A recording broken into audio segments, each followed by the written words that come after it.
Ternyata ini dia penyebab dunia semakin panas. Es abadi di puncak gunung mulai menghilang. Zona titik beku di dunia pun kian meninggi beberapa waktu terakhir.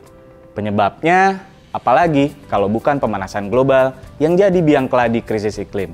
Pemanasan global yang semakin hari semakin terasa bikin pusing penduduk dunia.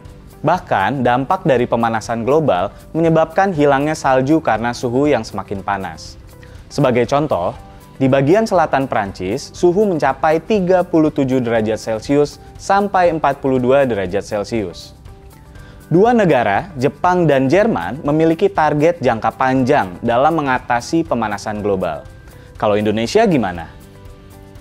Selengkapnya dikulik, kupas, dan ulik.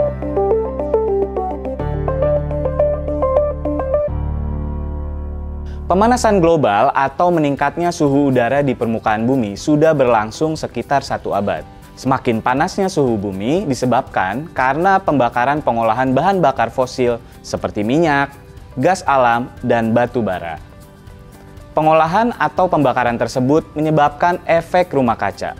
Bukan efek rumah kaca yang itu, tapi efek rumah kaca yang ini, mencegah suhu panas pergi dari atmosfer bumi. Akibatnya, suhu panas yang berlebihan tersebut makin lama menumpuk di atmosfer dan menyebabkan terjadinya pemanasan global. Efek pemanasan global juga menyebabkan es abadi di puncak gunung mulai hilang karena zona titik beku yang semakin tinggi.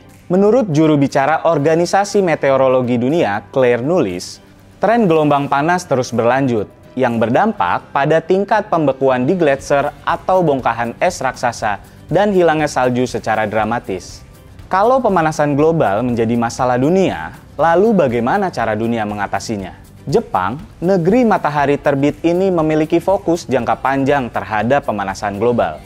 Jepang berupaya untuk menyatukan sikap dari negara-negara industri penting dunia dan negara-negara tetangga dalam mengatasi pemanasan global. Kalau menurut Direktur Institut Politik Energi Jepang, Mika Obayashi, kalau kita lihat situasi di Jepang, kita memang jauh sekali dari tujuan yang ditetapkan protokol Kyoto. Oleh karena itu, Jepang harus menyarankan tujuan-tujuan yang bisa dipercaya sehingga pemerintah Jepang bisa menunjukkan kepada dunia apa yang diyakininya dalam perjuangan melawan pemanasan global. Sementara Jerman mengajak diaktifkannya program inisiatif Cool Earth 15 dan ditegakkannya 3 tiang untuk menopang kuat usaha-usaha melawan pemanasan global, yaitu strategi jangka panjang sampai tahun 2050, perjanjian internasional setelah berakhirnya protokol Kyoto mulai 2013 di bawah peran serta produsen besar CO2, dan kampanye nasional menaikkan kesadaran lingkungan bangsa Jepang. Jerman dan Jepang punya rencana jangka panjang untuk mengatasi pemanasan global. Indonesia gimana?